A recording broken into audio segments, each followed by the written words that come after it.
جنت میں چلے جاؤ گے، اس کی نمود، اس کا ظہور یہ ہمارے ذمے ہے، اور یہ اس کی نمود کا زمانہ ہے تمہارے اعمال کے۔ میں سمجھتا ہوں کہ یہ مفہوم ان آیات کا اس ربط کے مطابق ہے جو پیچھے سے چلا آ رہا ہے اور جو آگے ہے، کلا بل تحبون العاجلہ۔ اب یہاں بات ہوئی کہ یہ دیکھتے بھالتے اس قسم کی غلط روش کیوں اختیار کرتے ہیں؟ آپ کو یاد ہے کہ بار بار نقطہ ماسکہ قرآن کی تعلیم کا یہ ہے کہ انسان کی زندگی صرف طبعی زندگی نہیں ہے، یہ تو حیوانی زندگی ہے، اسے اس کے علاوہ ایک اور زندگی بھی دی گئی ہے جسے عام الفاظ میں انسانی زندگی کہیے، انسانی ذات کی زندگی جسے کہتے ہیں، انسانی پرسنالٹی کی زندگی۔ اعمال کا اثر اس پر ہوتا ہے، وہی ہے کہ جس نے انسان کی طبعی موت کے بعد آگے چلنا ہے، ظہور نتائج اسی کے لیے ہے۔ جو لوگ اس نظریہ زندگی یا تصور حیات کو نہیں مانتے وہ زندگی کو یہی طبعی زندگی سمجھتے ہیں، زندگی کے تقاضے یہی طبعی تقاضے، زندگی اسی دنیا کی زندگی۔ قرآن اسے عاجلہ کہہ کے پکارتا ہے، آخرہ کے مقابل میں پیش پا افتادہ، سامنے پڑا ہوا مفاد، اور وہ ذرا بعد میں آنے والا مفاد ہوتا ہے۔ کہتے ہیں کہ ان کا تصور حیات یہ ہے کہ پیش پا مفاد، افتادہ مفاد جو ہیں طبعی زندگی کے، طبعی دنیا کے، ان کو جھپٹ کر لیا جائے، اس کی پرواہ نہ کی جائے کہ اس کا اثر انسانی ذات پر کیا پڑتا ہے۔ جس طریقے سے بھی روپیہ دولت ہاتھ میں آتی ہے اکٹھی کر لی جائے صاحب، انجام اس کا کیا ہوگا اس کی پرواہ نہیں یہ کرتے۔ یہ نظریہ زندگی ہے جس کی روح سے یہ لوگ جائز اور ناجائز میں، غلط اور صحیح میں، حق اور باطل میں تمیز نہیں کرتے، جو چیز جس طریق سے حاصل ہوتی ہے اس سے حاصل کر لیتے ہیں۔ یہ وجہ ہے ان لوگوں کی جو ان کا غلط اعمال نامے کے غلط اندراجات ان کو جہنم کی طرف لیے چلے جا رہے ہیں۔ تحبون العاجلۃ وتذرون الآخرہ، وہ عاجلہ کے مقابل میں آخرہ آ گیا۔ وہ خیال نہیں کرتے کہ آخرت، عاقبت، انجام کار، معال کار، مستقبل میں اس کا نتیجہ کیا نکلے گا۔ جتنی غلط روشیں ہیں اس میں ٹھیک ہے، دنیاوی مفاد عاجلہ بڑی جلدی حاصل ہو جاتے ہیں، محسوس ہوتے ہیں، نظر آ جاتے ہیں، کشش ان کی ہوتی ہے، نتائج ان کے غیر محسوس ہوتے ہیں اس وقت۔ اس کے لیے ذرا گہری نظر سے دیکھنا پڑتا ہے۔ یہ ہے آخرہ جسے قرآن کہتا ہے، وہ ہے جسے عاجلہ قرآن کہتا ہے۔ کہتا ہے کہ یہ ہیں جو دو تصور حیات، دو نظریات زندگی، دو قسم کے لوگ کہہ لیجئے۔ تو جو لوگ تو جنہوں نے مستقبل کی خوشگواریوں کو سامنے رکھا ہوگا اس زندگی کے اندر جو دنیا کی زندگی ہے، جب ظہور نتائج کا وقت آئے گا، میں نے یہ بھی عرض کیا ہے نا، یہ ذہن میں رہے گا آپ کے کہ یہ ظہور نتائج کا وقت مرنے کے بعد قیامت ہی میں نہیں جا کے آتا، وہ برحق ہے، لیکن اس کا سلسلہ یہاں ہی شروع ہو جاتا ہے۔ جنت اور جہنم یہاں سے شروع ہوتے ہیں اور ساتھ ہی چلے جاتے ہیں، یوں کہیے ان کے۔ تو کہا کہ یہ لوگ کہ جن کے سامنے آخرت کا بھی تصور تھا، انہوں نے عاجلہ مفاد کو بعض اوقات اس لیے قربان کر دیا مستقبل خوشگوار بنانے کے لیے کہ زندگی بہرحال آگے چلنے والی جو ہے، خیال اس کا کرنا چاہیے۔ ظہور نتائج کے وقت جو وجوہ یومئذ ناظرۃ الی ربہا ناظرہ، پہلے ناظرہ زوال کے ساتھ ہے اور دوسرا زوئے کے ساتھ ہے، عربی زبان ہے یہ ساتھ۔ اس دن یہ لوگ جنہوں نے مستقبل پر نگاہ رکھی ہوگی، ان کے چہرے بڑے حشاش بشاش ہوں گے۔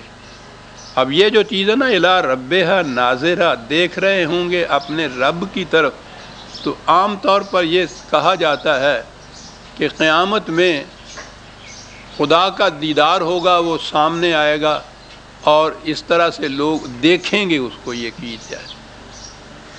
میں اس فلسفیانہ بحث میں نہیں پڑھنا پڑتا۔ خدا کا جو تصور قرآن نے دیا ہے وہ بہرحال محسوس آنکھوں سے دیکھا جانا والا نہیں ہے۔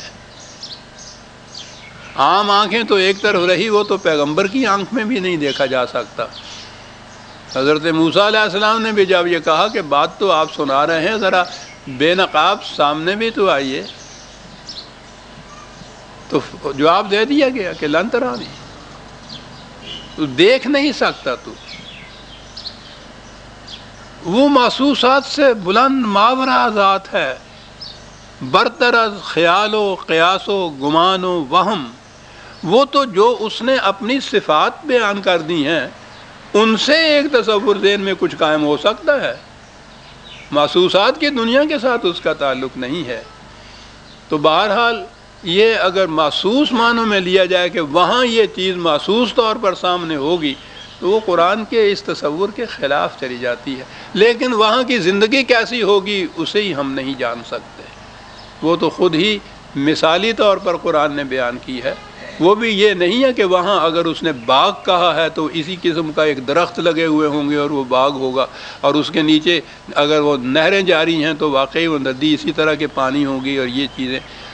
قرآن نے کہا ہے کہ ہم نے سمجھانے کے لیے مثالی طور پر یہ کہا ہے، خدا کی کرم گستری، اس کی عنایات، اس کی نوازشات، یہ رب سے ربوبیت ہی کیوں نہ مرام لی جائے۔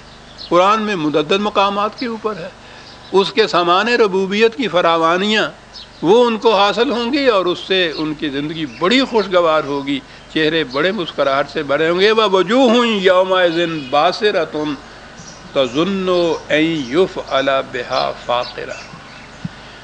اور دوسرے قسم کے جو لوگ ہوں گے ان کے چہرے بڑے افسردہ، پژمردہ، منہ بسورے ہوئے جسے کہتے ہیں، یہ باصرہ وہی سے ہے۔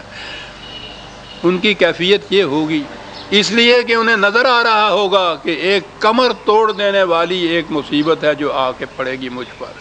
وہ جو انجام ہوگا اپنی غلط روش کا، وہ اس وقت محسوس طور پر سامنے آ جائے گا۔ یہاں تو صورت یہی ہے نا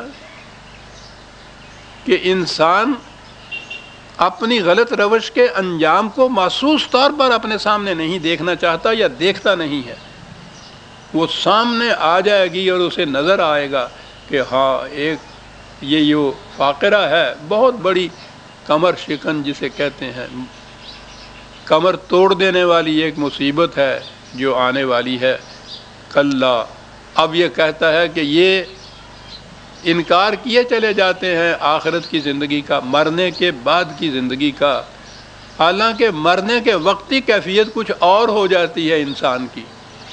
اذا بلغت التراقی وقیل من راق وظن انہ الفراق والتفت الساق بالساق۔ میں نے عرض کیا تھا نا کہ یہ آخری پارے کی آخری دو تین پاروں کی یہ اس قسم کی آخری جو صورتیں ہیں ان کی آیات بھی آپ دیکھیں، دو لفظ کی آیتیں ہیں، ادبی لحاظ سے بھی بالکل عروج پہ پہنچی ہوئی۔ ان کی کیفیت یہ ہے، اقتناز اور جامعیت اور کنسنٹریشن کی یہ کیفیت ہے کہ ایک ایک لفظ کے اندر معنی کی دنیا چھپی ہوئی نظر آتی ہے آپ کو۔ اب دیکھتے ہیں کس انداز سے یہ ایسا نظر آتا ہے جیسے کچھ شاعری کی بات ہو رہی ہے۔ کہا کہ اسی زندگی میں سکرات موت کی ہچکیاں لے رہا ہو، جس وقت موت سامنے نظر آ رہی ہو، اس وقت کیفیت یہ ہوتی ہے تیمارداروں کی بھی کہ کوئی علاج معالجہ تو ایک طرف رہا، وہ توہمات تک سے بھی نہیں چوکتے۔ وہ کہتے ہیں وہ کوئی بات نہیں، اگر کسی دوائی سے فائدہ نہیں ہوتا کسی جھاڑ پھونک والے کوئی بلا لو، دم درود ہی کچھ کرا لو، کسی پیر صاحب کو ہی آواز دے دو۔ یعنی تمہاری اس وقت مایوسی کی یہ کیفیت تمہاری ہوتی ہے کہ یہ جو ساری دنیا اسباب میں ہر چیز تم سب اسباب کی روح سے، سامان کی روح سے، محسوسات کی روح سے کرتے تھے، اس وقت تم توہمات کی دنیا میں چلے جاتے ہو کہ کسی طرح سے یہ بچ جائے، اس کی مصیبت تکلیف کم ہو جائے، وہاں تک تم پہنچ جاتے ہو۔ یہ جو اس وقت تم اس طرح سے انکار پہ انکار کیے چلے جاتے ہو،